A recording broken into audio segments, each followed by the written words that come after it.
Qui est-il, cet homme qui a construit l'un des palais les plus excentriques d'Amérique? Et pourquoi son histoire est-elle presque oubliée? En 1891, Oliver Hazard Perry Belmont, 33 ans, héritier d'un empire bancaire, se lança dans une entreprise que la plupart jugeaient folle.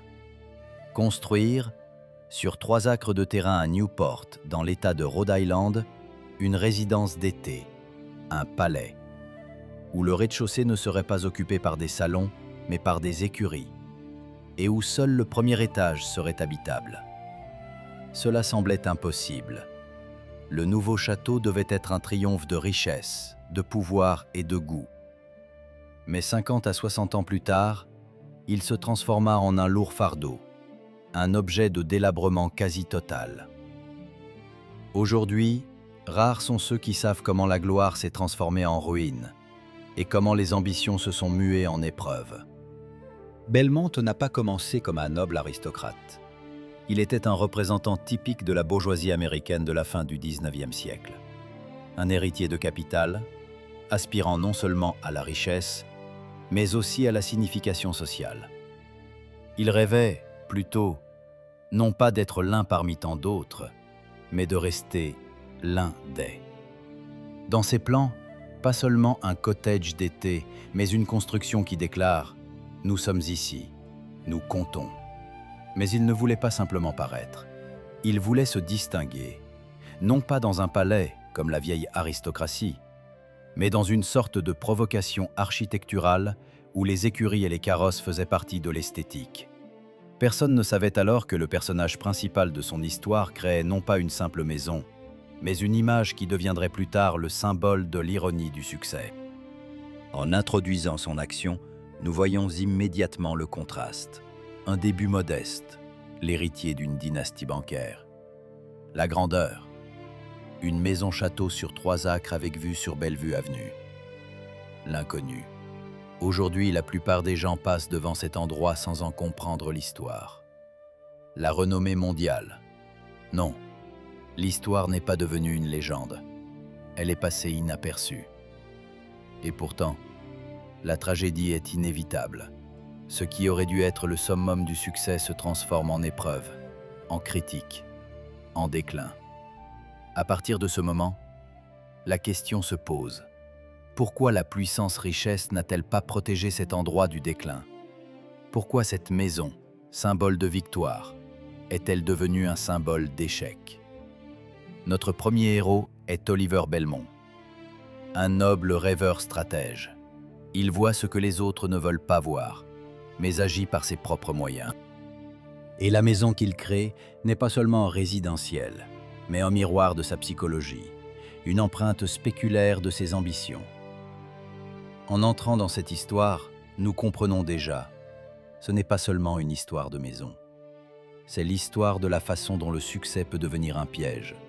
Et c'est précisément pourquoi nous devons rester avec cette question. Comment est-il possible que tout cela se transforme en ruine? Pour comprendre pourquoi l'histoire de Bellecour, c'est ainsi que s'appelait le manoir d'Oliver Hazard Perry Belmont, est devenu un symbole de l'ironie du destin, il faut revenir à ses racines. Il est né à New York en 1859 dans la famille d'Auguste Belmont, un banquier germano-juif, l'un des créateurs de la puissance financière de la maison Rothschild aux États-Unis. Sa mère, Caroline Sloane Perry, était issue de l'ancienne lignée maritime des Perry, des parents du légendaire commodore Matthew Perry, qui ouvrit le Japon à l'Occident. Ce fut une union entre l'argent nouveau et le vieux nom. Et c'est précisément dans cet alliage toute la philosophie du futur propriétaire de Bellecour. Dès sa jeunesse, Oliver a intégré l'idée que l'origine ne confère pas le droit à la reconnaissance. Son père était l'homme le plus riche de New York, mais la société des vieilles familles, résidant sur la 5e avenue, regardait le financier allemand avec un froid mépris. Ces gens ne le considéraient pas comme l'un des leurs. Oliver a compris tôt. Pour être accepté, il ne suffisait pas de posséder une fortune.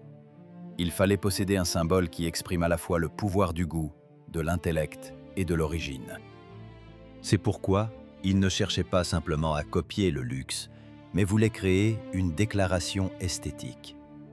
un nouveau style de grandeur américaine.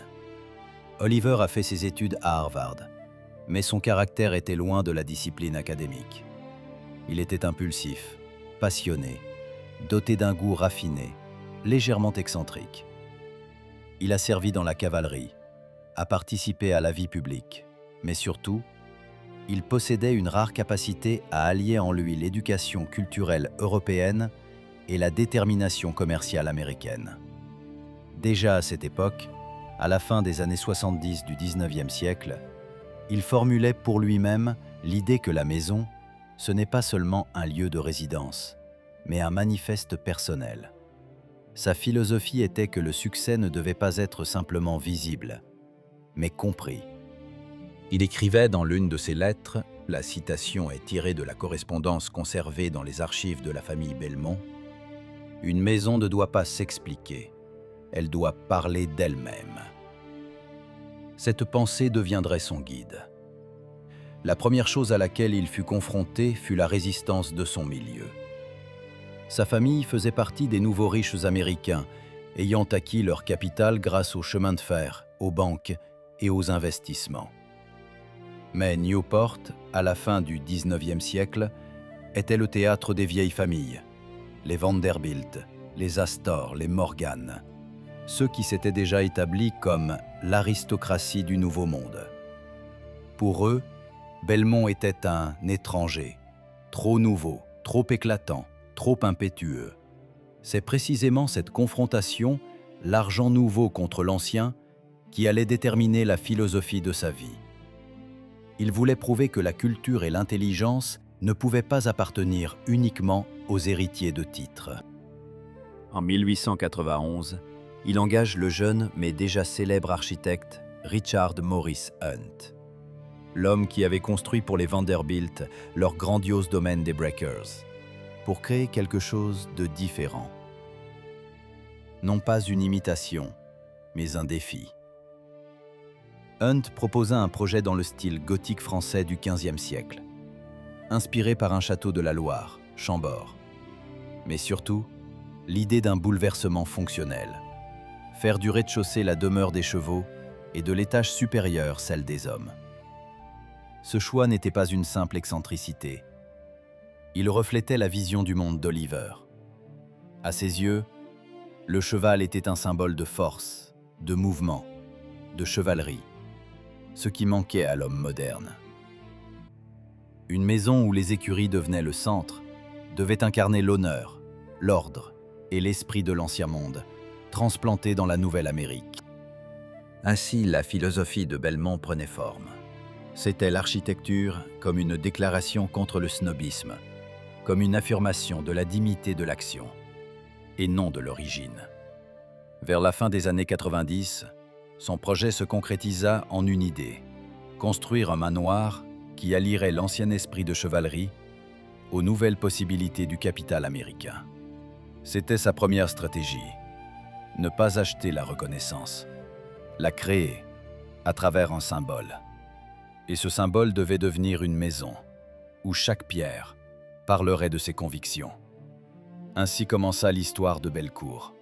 Non pas un simple bâtiment, mais la philosophie architecturale d'un homme qui tentait d'unir deux mondes. Et c'est précisément dans cette union la clé pour comprendre pourquoi son destin se transformerait en drame. Pour Oliver Belmont, la maison n'était pas un refuge, mais un manifeste. C'est cette conviction qui deviendrait aussi bien la source de sa gloire que le début de sa fin. Le tournant du destin d'Oliver Belmont survint au moment où sa vie croisa celle d'une femme dont le nom, à lui seul, était devenu un symbole de l'époque américaine. En 1906, il épousa Alva Vanderbilt, la veuve de William Kissam Vanderbilt, héritier d'un empire ferroviaire et l'un des hommes les plus influents des États-Unis. Cette union ne fut pas un simple mariage. Ce fut la collision de deux mondes, celui des vieilles fortunes et celui des nouvelles ambitions. Alva avait 43 ans. Oliver en avait 47. Elle était une femme réputée pour être une hôtesse brillante, une mécène et en même temps, l'une des figures les plus indépendantes de son époque. Après son divorce scandaleux avec Vanderbilt, le premier de ce genre au sein de l'élite américaine, elle se retrouva dans la position d'une paria de la haute société. Pour elle, le mariage avec Belmont était l'occasion de trouver non seulement un attachement personnel, mais aussi une nouvelle identité. Pour lui, une chance de faire partie du cercle qui, toute sa vie, ne l'avait pas reconnu. Leur union fut à la fois stratégie et amour. Belmont assuma le rôle de protecteur, et Alva apporta à sa vie ampleur et influence. Elle possédait une fortune, du goût et, surtout, un sens de la mission. Son idée était que la richesse devait servir au progrès social et non pas simplement être une vitrine du pouvoir. C'est sous son influence que Belmont commença à repenser sa création, Bellecour. Initialement, la maison était conçue comme une résidence privée pour les promenades à cheval et les réceptions mondaines, mais elle devait désormais devenir un espace qui unissait l'esthétique, l'art et l'intellect. Elle y voyait non pas un simple symbole de chevalerie, mais un monument vivant à la transformation culturelle de l'Amérique. Des collections d'art médiéval, des vitraux, des meubles importés d'Europe commencèrent à apparaître à Bellecour. Les vitraux furent commandés à des maîtres de Chartres, les cheminées fabriquées en France, et le marbre des escaliers acheminé d'Italie. La maison devint un lieu où deux époques se rencontraient, le passé et l'avenir. C'est cette période qui fut le sommet de leur influence publique. Le couple organisait des réceptions où se pressaient politiciens, écrivains, artistes. Dans les murs de Bellecour résonnaient des conversations sur les femmes dans la société, sur l'avenir de l'architecture, sur le fait que l'Amérique devait apprendre à créer non seulement de la richesse, mais aussi de la culture. La maison vivait et respirait la philosophie de deux personnes fortes. Mais au sein de cette idylle, un conflit interne commençait déjà à grandir. Oliver Belmont, bien qu'enthousiasmé par l'idée d'un héritage esthétique, restait un homme d'action et de contrôle. Alva, au contraire, aspirait à la liberté, à ce que l'espace qu'ils avaient créé vive indépendamment d'eux-mêmes. Leurs vues sur le sens de la richesse commencèrent à diverger. C'est alors que Bellecour se concrétisa définitivement comme un mariage de deux mondes. L'étage inférieur, sanctuaire de la force masculine, les écuries et les salles de carrosse, où le bronze côtoyait le chêne et l'odeur du cuir. L'étage supérieur, le territoire d'Alva, raffiné, imprégné de lumière et de musique. Elle réaménagea les pièces, ajouta des miroirs, des papiers peints en soie, des lustres français. Ainsi, la maison devint le miroir de leur union. En bas, la force et l'ordre. En haut, l'esprit et la beauté. En 1912, Belmont fut élu au Congrès pour l'État de New York. Son influence grandissait, et Bellecour devint le symbole non seulement du luxe, mais de l'intellect. Il disait souvent aux journalistes que l'architecture est la biographie de la pierre. En cela résidait toute sa personne, un romantique rationnel. Un homme qui construisait non pour la gloire, mais pour une idée. Cependant, cette ascension fut la dernière. 3 ans plus tard, en 1915, il mourut d'une pneumonie, laissant Alva veuve pour la seconde fois. La maison, qui était le symbole de leur union, devint pour elle à la fois un temple du souvenir et une épreuve. Elle la conservera, mais avec le temps, elle commencera à y voir non seulement de la beauté, mais aussi un fardeau.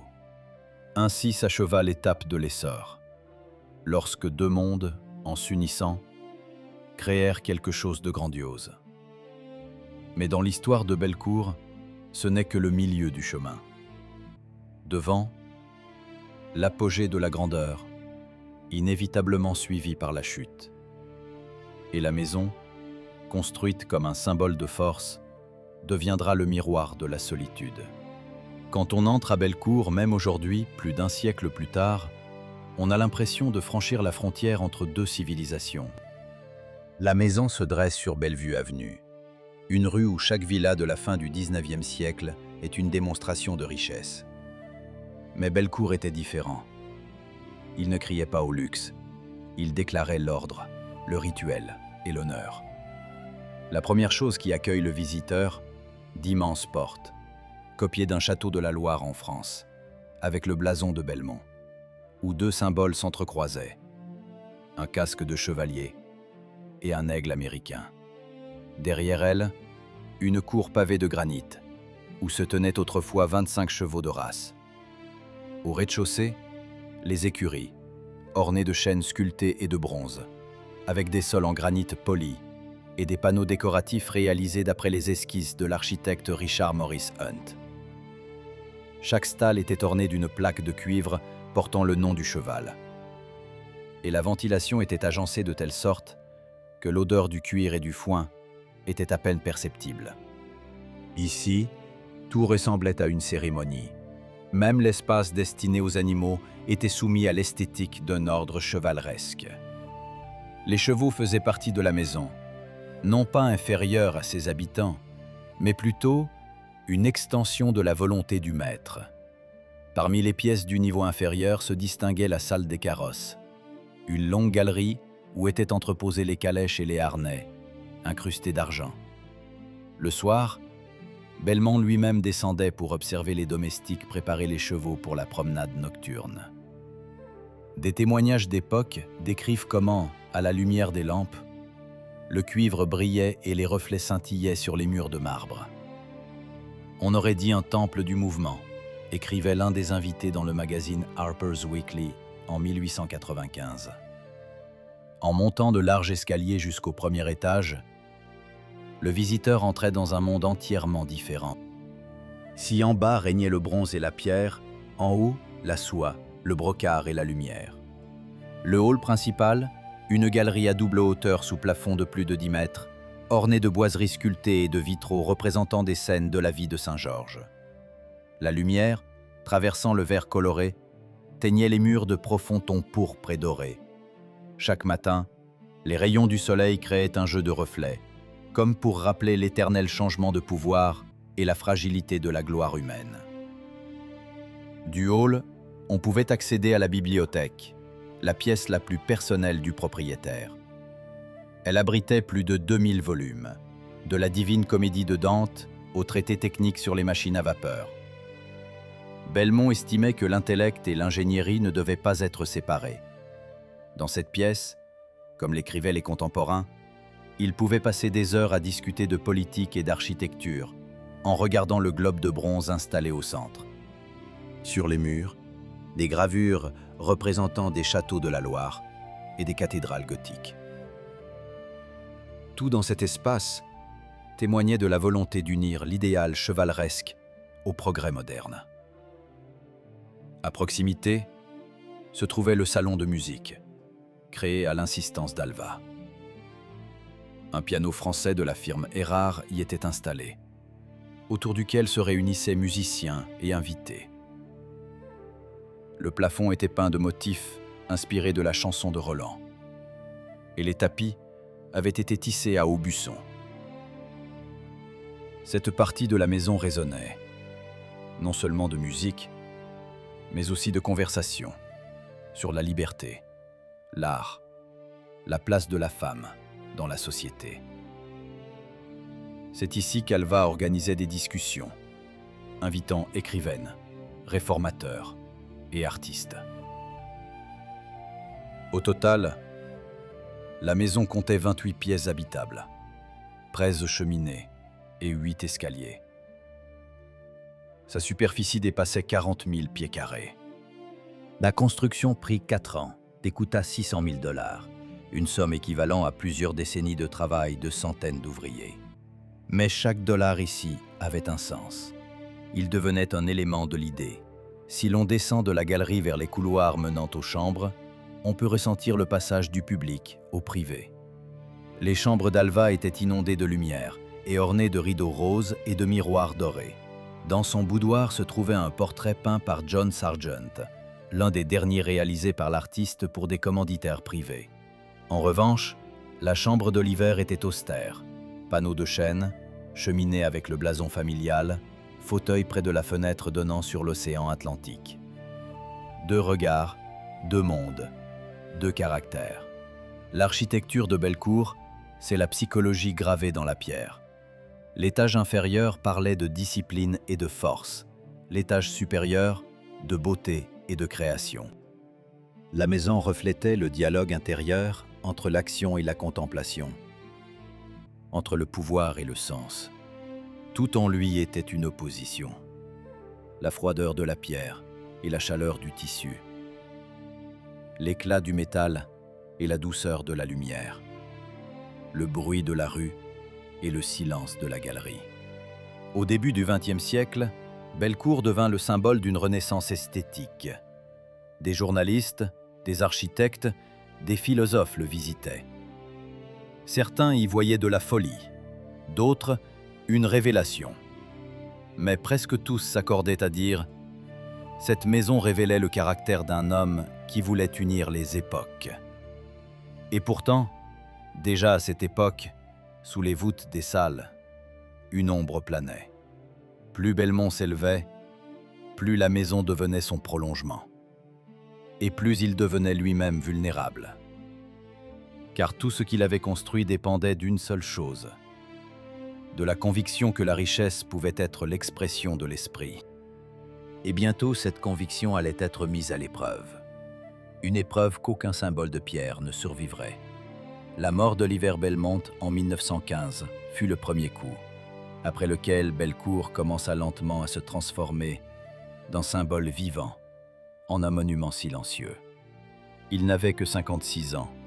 La maladie, une pneumonie, se développa rapidement. Alva resta seule dans l'immense maison, où chaque pièce résonnait désormais de l'écho de sa voix. Elle continua à vivre à Bellecour, mais progressivement les murs, remplis de leur sens passé, commencèrent à lui rappeler une séparation invisible. À l'extérieur, le monde changeait. La Première Guerre mondiale détruisit la vieille Europe, celle-là même qui avait inspiré Oliver. Ses idéaux de chevalerie et d'honneur semblaient désormais naïfs. L'Amérique entrait dans une ère de pragmatisme et de machines. Et la maison, où les chevaux étaient plus importants que les automobiles, devenait un anachronisme. Pour Alva, ce n'était pas seulement un contraste culturel, c'était un désaccord personnel avec la réalité. Elle tenta de maintenir Bellecour en vie. Elle continua à organiser des réceptions caritatives, des concerts, des réunions de suffragettes. Elle devint une ardente partisane du droit de vote des femmes, participa à des rassemblements politiques et finança même des campagnes pour des réformes sociales. Mais de plus en plus souvent, les lettres conservées dans les archives montrent sa lassitude. Dans l'une d'elles, écrite en 1920, elle avoue à une amie « La maison est immense, et parfois il semble qu'elle vive sa propre vie, et moi je n'y suis qu'une invitée. » Cette période devint une tragédie intérieure. À l'extérieur, grandeur, marbre, miroir. À l'intérieur, solitude. Une lutte silencieuse avec l'ombre du passé. Tout ce qui avait été créé pour un symbole de force était maintenant devenu un symbole de perte. Elle commença à fermer des pièces, cessa d'organiser des réceptions, se limitant à l'étage supérieur. Dans les écuries, il n'y avait plus de chevaux. Seule l'odeur du bois et de la poussière rappelait les jours où la vie y bouillonnait. Alva n'a jamais caché que ses relations avec son mari étaient complexes.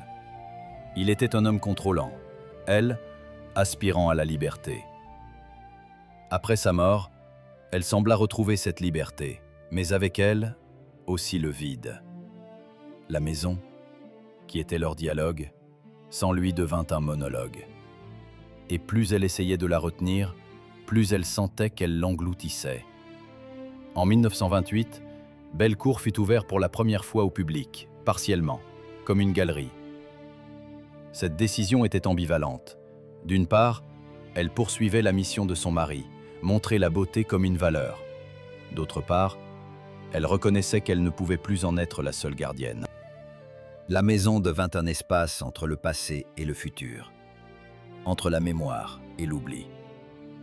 Le conflit moral s'intensifiait. Pouvait-elle, veuve de l'un des hommes les plus riches d'Amérique, se permettre une faiblesse? La société attendait d'elle de la grandeur. Mais la grandeur se transformait en fardeau. Elle comprenait que les idéaux pour lesquels Oliver avait vécu, dignité, ordre, honneur, sonnaient ironiquement dans le monde d'après-guerre. Et pourtant, elle conservait sa maison, comme une promesse sacrée, bien qu'en son fort intérieur, elle se posa de plus en plus souvent la question « Pourquoi faire ?» Dans les dernières années de sa vie, elle apparut de moins en moins en société. Les visiteurs se souvenaient de la voir traverser lentement la galerie, éclairée seulement par la douce lumière des vitraux. Sa silhouette se dissolvait dans la pénombre, comme si elle devenait elle-même une partie de l'architecture. C'était un moment où l'homme et la maison étaient devenus inséparables. Bellecour cessa d'être un simple bâtiment et se transforma en métaphore du destin. Alva mourut en 1933. Avec son départ, la maison resta sans âme. Et alors commença ce qui semble être une loi de la nature pour de tels lieux. La désintégration. Les salles des chevaux se couvrirent de poussière. Les draperies de soie se décolorèrent. Le marbre se fissura. Pendant les années de la Grande Dépression, entretenir le manoir devint impossible. Bellecour, jadis symbole de force et de goût, ne servait plus à personne. Les citadins passaient devant, ne reconnaissant pas le palais construit avec un rêve d'éternité. Ainsi s'acheva l'ère de la grandeur, et commença le siècle du déclin. Mais avant que la maison ne sombre définitivement dans le silence, elle était destinée à devenir le théâtre d'une nouvelle transformation. Non plus de luxe, mais de rédemption. Et c'est là que réside la plus grande ironie de cette histoire. Même les ruines peuvent parler plus fort que les palais. Vers les années 30 du XXe siècle, Bellecour se dressait comme un géant sans maître. La maison, conçue comme un symbole d'éternité, s'avéra incapable de faire face à la réalité économique de la nouvelle ère. Après la mort d'Alva Belmont, les héritiers ne voulurent ou ne purent la conserver. La Grande Dépression qui frappa l'Amérique anéantit de nombreuses fortunes, mais plus encore, elle détruisit les illusions. Le luxe n'était plus perçu comme une vertu. Et si auparavant Bellecour était un manifeste de la volonté, il devenait désormais un reproche, un rappel d'un monde où tout se mesurait à la magnificence. Durant ces années, la maison changea plusieurs fois de main. Elle fut achetée pour être revendue, transformée en curiosité touristique, en club, voire en espace d'exposition pour des antiquités. Un jour, dans les années 50, quelqu'un proposa de la convertir en musée de l'automobile. Un contraste ironique avec le fait qu'elle avait autrefois abrité des chevaux. Cependant, chaque tentative de redonner vie à la maison s'avérait temporaire. La pierre, le bois et le verre semblaient résister à un nouveau sens. Progressivement, vers le milieu du siècle, Bellecour tomba en ruine. Les panneaux de bois s'assombrirent à cause de l'humidité. Les vitraux se fissurèrent. Une partie des dalles de marbre fut enlevée. La poussière recouvrit les livres de la bibliothèque, comme le temps recouvrit les idéaux de leurs propriétaires. Dans les journaux de Newport, la phrase commença à apparaître. La malédiction du luxe, l'oubli. Mais ce n'était pas de la mystique, seulement une vérité sociale. L'Amérique entrait dans un siècle de consommation, et aucune maison, aussi belle fût-elle, ne pouvait rester un temple de l'esprit dans un monde de pragmatisme. Et pourtant, tous n'avaient pas oublié. Dans les années 60, un groupe de restaurateurs s'intéressa à Bellecour, y voyant un exemple unique de style architectural transitoire, du gothique au moderne. C'est alors que commença la première tentative de le repenser. L'un des historiens de l'architecture, Richard Geyer, écrivait « Cette maison est un document d'une époque où la richesse tentait de parler le langage des idéaux. Ces mots devinrent une sorte d'épitaphe pour Belmont, mais aussi un nouveau commencement. Avec le temps, des visites guidées, des conférences, de petites expositions commencèrent à être organisées dans la maison. Et bien que ces murs conservassent encore les traces du déclin, on sentait quelque chose d'autre dans l'air, comme si le passé recommençait à respirer. Ce n'était pas tant une renaissance qu'une purification. L'histoire de Bellecour commençait à sonner comme une parabole, sur la façon dont les ambitions se transforment en héritage, et la fierté en leçon. Le plus étonnant se produisit à la fin du XXe siècle. Dans les années 90, Bellecour fut acheté par un collectionneur et enthousiaste qui décida de lui rendre son aspect original. Il s'appelait Harold Matthews, et il vit dans la maison non pas des ruines, mais un texte vivant. Une longue restauration commença. Les vieilles poutres furent renforcées, les vitraux restaurés d'après des photographies d'archives. La bibliothèque se remplit à nouveau de livres. Les ouvriers ont trouvé derrière les panneaux des lettres et des plans laissés par les architectes. Et cette découverte a donné à la restauration un caractère presque archéologique. Mais la véritable renaissance eut lieu au XXIe siècle. En 2013, Bellecour fut acquis par l'antiquaire de Newport, Eric Rosenfeld, connu pour ses projets de conservation de monuments historiques. Il ne se contenta pas de restaurer le bâtiment, il lui rendit son sens. Sous sa direction, la maison n'est devenue ni un musée ni une résidence, mais un lieu où le passé et le présent se rencontrent en dialogue. Des concerts, des expositions, des lectures théâtrales y sont organisées. Ainsi, Bellecour traversa la crise et renaquit. D'un symbole de pouvoir, il devint un symbole de mémoire. D'un manifeste personnel, un bien public. Ce qui fut autrefois construit comme une affirmation de la force individuelle se transforma en un rappel de la force de la culture. Si Oliver Belmont cherchait à prouver que la richesse pouvait être une forme d'art, l'histoire a maintenant prouvé le contraire. Seul l'art est capable de sauver la richesse de l'oubli. Et c'est là la véritable transformation. La maison, érigée pour l'éternité, est réellement devenue éternelle. Non grâce à la pierre, mais grâce au sens qu'elle a acquis un siècle plus tard. Et pourtant, il reste une dernière question, qui ne quitte personne qui entre dans ces salles. Qu'est-ce que l'histoire de Bellecour nous enseigne, au juste? La réponse à cette question sera donnée dans le dernier chapitre, quand les ruines se transforment en leçons et que la maison devient le miroir du temps. Aujourd'hui, en se tenant dans la galerie centrale de Bellecour, où les vitraux brillent à nouveau du feu du soleil couchant, il est impossible de ne pas ressentir une étrange présence, comme si les murs se souvenaient du souffle de leur créateur. Chaque fissure, chaque égratignure sur la pierre, chaque demi-ton dans le vieux chêne parle du temps qui a traversé ce lieu. La maison construite par vanité a vécu une vie digne d'un être humain. Une jeunesse brillante, une maturité fière, une vieillesse tragique, et enfin, une douce renaissance. Ce qui semblait autrefois le caprice privé d'un riche est devenu le symbole d'un processus plus profond, celui de la recherche par l'Amérique de son identité à travers l'architecture. Au XIXe siècle, des maisons comme Bellecour étaient une tentative d'une jeune nation de prouver qu'elle était capable d'une grandeur égale à celle de l'Europe. Mais avec le temps, ces manifestes de pierre ont perdu leur signification originelle et sont devenus des miroirs dans lesquels on pouvait voir non seulement la force, mais aussi la vulnérabilité d'une culture basée sur la richesse. La restauration de Bellecour au XXIe siècle n'a pas été une simple tâche technique, mais un acte de rédemption morale. Au sein de ce processus, il y avait quelque chose de presque religieux. Rendre son sens, c'est rendre son âme.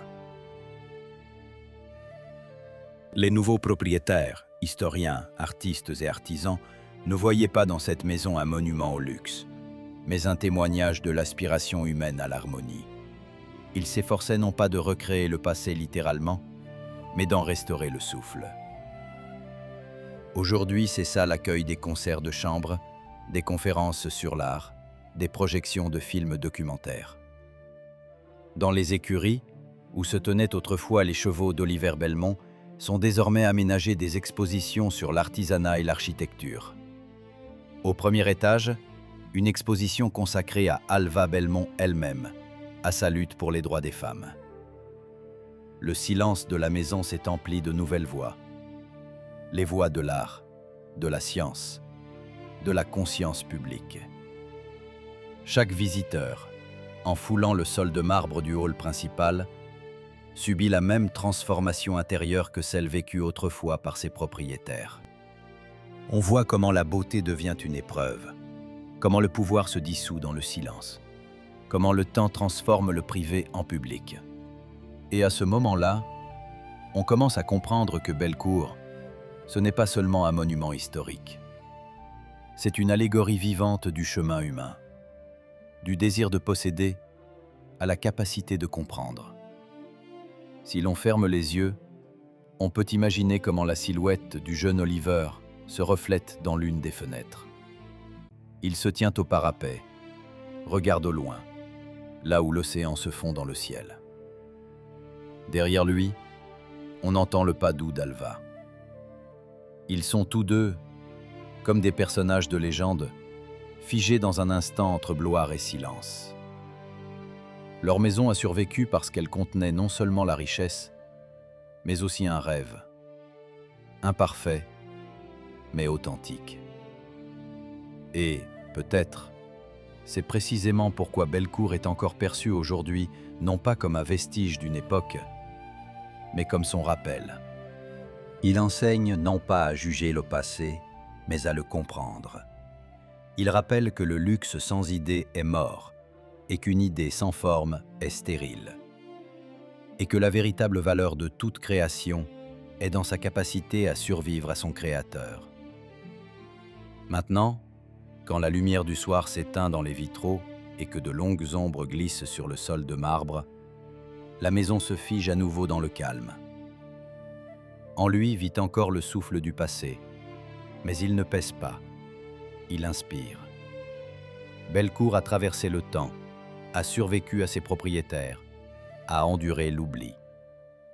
Et maintenant, il a enfin trouvé ce que son créateur cherchait si désespérément. L'immortalité, non pas dans la pierre, mais dans la mémoire.